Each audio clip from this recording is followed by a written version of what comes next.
Hello viewers, welcome to our home tutor channel. আজকে আমাদের বিষয়বস্তু হচ্ছে গ্যাসের আচরণ। এই চ্যাপ্টারে গ্যাসের আচরণ জানতে গেলে আমাকে প্রথম যেটা জানতে হবে সেটা হচ্ছে গ্যাসের চাপ এবং আয়তন। গ্যাসের চাপ এবং আয়তন। আমরা চাপ কাকে বলে জানব। নির্দিষ্ট উষ্ণতায় কোনো আবদ্ধ পাত্রে অবস্থিত গ্যাস ওই পাত্রের ভেতরের দেওয়ালে একক ক্ষেত্রফলযুক্ত তলের ওপর লম্বভাবে যে বল প্রয়োগ করে তাকেই বলা হবে ওই গ্যাসের চাপ। তাহলে চাপের সংজ্ঞাটা আরেকবার আসছে। তাহলে সংজ্ঞাটা কি হলো? কোনো নির্দিষ্ট উষ্ণতায় আবদ্ধ পাত্রে অবস্থিত গ্যাস ওই পাত্রের ভেতরের দেওয়ালের একক ক্ষেত্রফলযুক্ত তলের ওপর লম্বভাবে যে বল প্রয়োগ করে তাকে ওই গ্যাসের চাপ বলা হয়। এবার এই চাপে সিজিএস একক আছে এবং এসআই একক আছে। সিজিএস এককটা কী হবে না, বল বাই ক্ষেত্রফল। এটা মাথার মধ্যে রাখতে হবে। চাপের একক হচ্ছে বল বাই ক্ষেত্রফল। তাহলে বলের একক কী ছিল? ডাইন। সিজিএস পদ্ধতিতে বলের একক ডাইন, ডাইন পার সেন্টিমিটার স্কোয়ার। তাহলে এসআই পদ্ধতিতে এককটা কী হবে? নিউটন। বলের একক নিউটন পার মিটার স্কোয়ার। এই নিউটন পার মিটার স্কোয়ারটা কি আমরা বলছি পিএ ছোট হাতে, এটাকে বলা হয় পাস্কাল। এছাড়া আরও অনেক একক আছে, যেমন অ্যাটমসফিয়ার আছে, বার আছে, ঠিক আছে? এগুলোও কিন্তু চাপের একক। পাস্কাল, অ্যাটমসফিয়ার, বার, মিলিবার, এগুলো কিন্তু প্রত্যেকটাই চাপের একক। এটা মাথার মধ্যে রাখতে হবে। এবার আমরা জানবো প্রমাণ চাপ কাকে বলা হয়।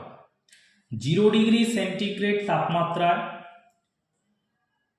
মানে 0 ডিগ্রি সেন্টিগ্রেডটাকে আমরা প্রমাণ উষ্ণতা হিসাবে যদি ধরি, তাহলে 0 ডিগ্রি সেন্টিগ্রেড তাপমাত্রায় 45 ডিগ্রি অক্ষাংশে গড় সমুদ্র পৃষ্ঠে 76 সেন্টিমিটার দীর্ঘ পারদস্তম্ভ যে চাপ প্রয়োগ করে তাকেই আমরা বলবো প্রমাণ বায়ুমণ্ডলীয় চাপ বা প্রমাণ চাপ।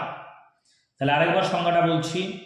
0 ডিগ্রি সেন্টিগ্রেড তাপমাত্রায় 45 ডিগ্রি অক্ষাংশে গড় সমুদ্র পৃষ্ঠে 76 সেন্টিমিটার দীর্ঘ পারদস্তম্ভ লম্বভাবে যে চাপটা দিচ্ছে তাকেই আমরা বলবো 1 অ্যাটমসফিয়ার বা প্রমাণ বায়ুমণ্ডলীয় চাপ। তাহলে প্রমাণ বায়ুমণ্ডলীয় চাপের রিলেশনটা আমরা জানবো। 1 ATM, 1 অ্যাটমসফিয়ার মানে কত না, এটা হচ্ছে 76 সেন্টিমিটার পারদস্তম্ভের চাপ। 76 সেন্টিমিটার পারদস্তম্ভের চাপ, এটা আমরা জানি। তাহলে 76 সেন্টিমিটার দৈর্ঘ্যের পারদস্তম্ভের চাপটা কি না, পারদস্তম্ভের উচ্চতা হচ্ছে 76 সেন্টিমিটার। 0 ডিগ্রি সেন্টিগ্রেড তাপমাত্রায় পারদের ঘনত্ব আমরা কত জানি? 13.6। 13.6।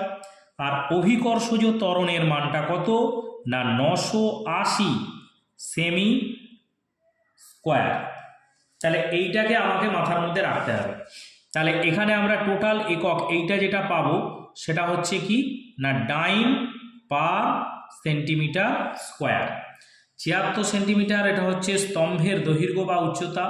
পারদের ঘনত্ব হচ্ছে 13.6 আর 980 সেমি পার সেকেন্ড স্কোয়ার এটা হচ্ছে আমাদের অভিকর্ষজ ত্বরণের মান। তাহলে টোটাল যেটা আমাদের আসছে এটা চাপের একক ডাইন পার সেন্টিমিটার স্কোয়ার। এটাকে যদি আমরা ক্যালকুলেশন করি যেটা মোটামুটি পাবো 1.013 ইন্টু 10⁶ ডাইন পার সেন্টিমিটার স্কোয়ার। এটা মাথার মধ্যে রাখতে হবে। এইবারে দেখো এই 10⁶ ডাইন পার সেন্টিমিটার স্কোয়ার মানে হচ্ছে 1 বার। তার মানে 1 অ্যাটমসফিয়ার আমরা লিখতে পারবো 1.013 বার। এটাকে এই বার এককে আমরা প্রকাশ করতে পারি, ঠিক আছে? তাহলে অ্যাটমসফিয়ারের সাথে প্রমাণ বায়ুমণ্ডলীয় চাপের সাথে বা প্রমাণ বায়ুমণ্ডলীয় চাপের যে মানটা আমরা বার এককে প্রকাশ করলাম। এবার আসছি বয়েলের সূত্র। বয়েলের সূত্রে ধ্রুবক পদ আগে কোনটা কোনটা আমাকে জানতে হবে। প্রথম 1 নম্বর ধ্রুবক পদ হচ্ছে গ্যাসের ভর, গ্যাসের ভর, আর 2 নম্বর হচ্ছে গ্যাসের টেম্পারেচার বা উষ্ণতা, গ্যাসের উষ্ণতা। বয়েলের সূত্রে কি বলা হচ্ছে, স্থির উষ্ণতায় নির্দিষ্ট ভরের গ্যাসের আয়তন উহার চাপের সহিত ব্যস্তানুপাতে পরিবর্তিত হয়। স্থির উষ্ণতায় কোনো নির্দিষ্ট ভরের গ্যাসের আয়তন উহার চাপের সহিত ব্যস্তানুপাতে পরিবর্তিত হয়। তাহলে এখানে গ্যাসের ভর এবং গ্যাসের উষ্ণতা এই দুটো হচ্ছে সবসময় স্থির। এখানে আমরা বয়েল সূত্রের গাণিতিক রূপটাকে আমরা প্রতিষ্ঠা করব। আমরা ধরে নিচ্ছি n মোল কোনো গ্যাস, টি উষ্ণতা এটা হচ্ছে ফিক্সড, ঠিক আছে। টি কেলভিন উষ্ণতায় তার আয়তন মনে করা যাক ভি এবং চাপ মনে করা যাক পি। তাহলে বয়েল সূত্র অনুযায়ী আমরা কি বলবো না, ভি ভ্যারিজিয়াজ 1/p, এটা হচ্ছে ভেদ থেকে আসছে, ভি ভ্যারিজিয়াজ 1/p ব্যস্তানুপাতে পরিবর্তিত হয়। তাহলে এখান থেকে আমরা পাবো V equal to K into 1/p। এই কেটাকে বলা হচ্ছে ভেদ ধ্রুবক। তাহলে এখান থেকে আমরা কি পাবো না, পিভি ইকুয়াল টু কে, এটা মনে রাখো। তাহলে সেমভাবে আমরা একটা গ্যাসের প্রাথমিক অবস্থায় ধরে নিচ্ছি n মোল গ্যাসের ক্ষেত্রেই চাপ হচ্ছে P1, আয়তন হচ্ছে V1।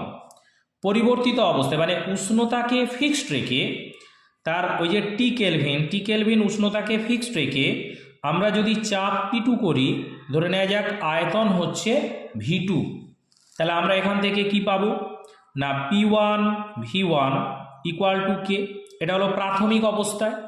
আবার পরিবর্তিত অবস্থায় আমরা কি পাচ্ছি না, P2 V2 এটা ইকুয়াল টু কে, কে হচ্ছে ভেদ ধ্রুবক, কে এর মান সর্বদাই সমান। তাহলে আমরা এই দুটো সমীকরণকে যদি কম্বাইন করি, P1 V1 equal to P2 V2, এটা হলো বয়েল সূত্রের একটা গাণিতিক রূপ। এইখান থেকে অনেক ম্যাথামেটিক্যাল ক্যালকুলেশন আমরা সলিউশন করতে পারবো।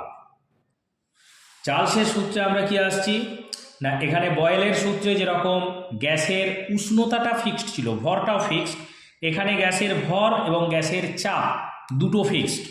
তাহলে কি বলা হচ্ছে, স্থির চাপে নির্দিষ্ট ভরের গ্যাসের আয়তন প্রতি 1 ডিগ্রি উষ্ণতা বৃদ্ধি বা হ্রাসের জন্য, প্রতি 1 ডিগ্রি উষ্ণতা বৃদ্ধি বা হ্রাসের জন্য ওয়ার 0 ডিগ্রি সেন্টিগ্রেড তাপমাত্রায় যে আয়তনটা হয় তার 1/273 অংশ বৃদ্ধি বা হ্রাস পায়।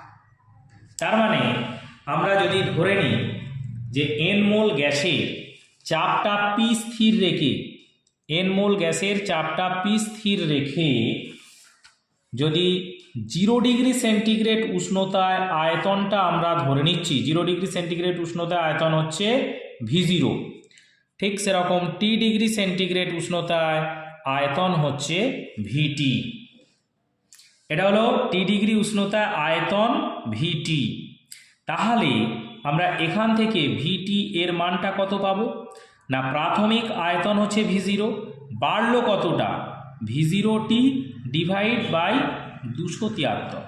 তাহলে এখান থেকে V0 যদি কমন চলে যায়, তাহলে V0 কমন গেলে আমরা কি পাবো, 1 প্লাস টি ডিভাইড বাই 273, এটা মাথার মধ্যে রাখতে হবে। পক্ষান্তরে যদি আমরা এটা যেমন উষ্ণতাকে বাড়িয়ে টি ডিগ্রি করেছি, আয়তনটা VT হয়েছে, যদি আমরা এটাকে আয়তন কমিয়ে -T ডিগ্রিতে নিয়ে যেতাম, তাহলে তখন কি হতো, তখন এই ধরো V-T যদি করা যেত, তার মানে V0 এটা V0T ডিভাইড বাই 273, তাহলে V0 যদি কমন চলে যায় 1 - T ডিভাইড বাই 273, এটাকে আমাকে মনে রাখতে হবে। এইবার দেখো কিরকম মজার জিনিস, যদি এখানে টি এর মানটা আমরা 273 ডিগ্রি সেন্টিগ্রেড বৃদ্ধি করি, তাহলে 273 নিচেও 273 কেটে যাবে, 1 + 1 মানে 2 V0। তার মানে এই রকম অবস্থাতে যদি আমরা চাপটাকে স্থির রেখে উষ্ণতাকে দ্বিগুণ করি, তার মানে এখানে যদি উষ্ণতাকে আমরা দ্বিগুণ করি, দ্বিগুণ নয়, 273 ডিগ্রি কেলভিন বা 273 ডিগ্রি সেন্টিগ্রেড উষ্ণতায় যদি আমরা যাই, তাহলে তার আয়তনটা হবে দ্বিগুণ। অনুরূপে যদি টি এর মানটা 273 করি, মানে -273 ডিগ্রি সেন্টিগ্রেডে নিয়ে যাই, তখন কিন্তু আবার 1 - 1 0, তার মানে V0 × 0 মানে 0, তখন টোটাল গ্যাসের আয়তনটাই হয়ে যাবে 0। টোটাল গ্যাসের আয়তনটাই হয়ে যাবে। এবার আমরা দেখব কেলভিন স্কেল অনুযায়ী চার্লসের সূত্রের যে গাণিতিক রূপটা আসছে।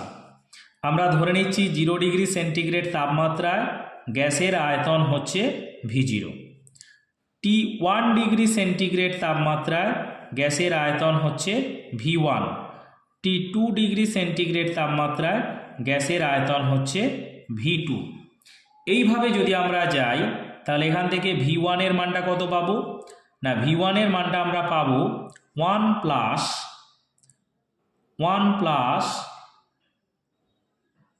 T1 /273 × V0। ঠিক অনুরূপে আমরা বলতে পারবো V2 = কত না 1 + T2 /273 × V0।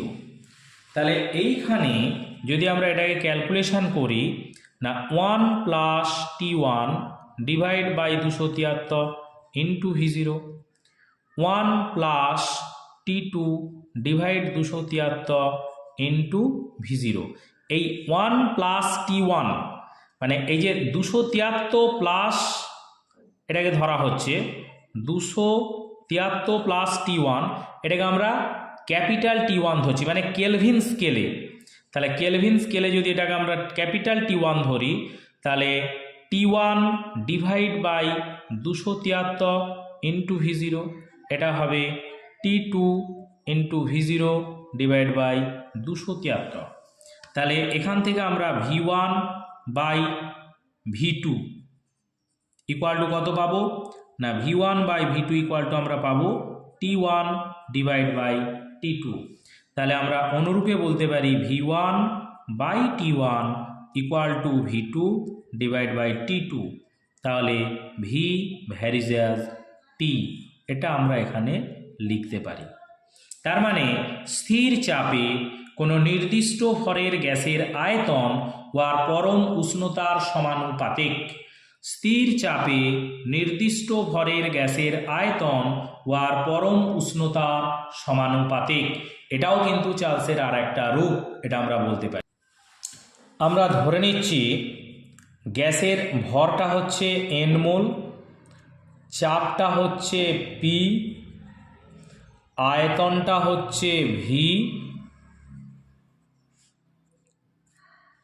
আর উষ্ণতা হচ্ছে, পরম উষ্ণতা যেটাকে বলা হচ্ছে না, উষ্ণতা হচ্ছে T কেলভিন। এটা মাথার মধ্যে রাখতে হবে। তাহলে আমরা বয়েল সূত্র অনুযায়ী কি পাচ্ছি না, V ভ্যারিজাস 1/P, যখন n আর T এই দুটো স্থির থাকছে। আবার চার্লসের সূত্র অনুযায়ী কি পাচ্ছি না, V ভ্যারিজাস T, যখন n এবং Pটা স্থির থাকছে।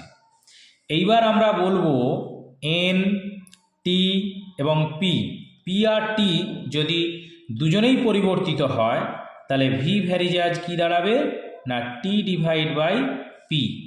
এখান থেকে আমরা বলবো যে V = K × T/P, অতএব PV / T = K।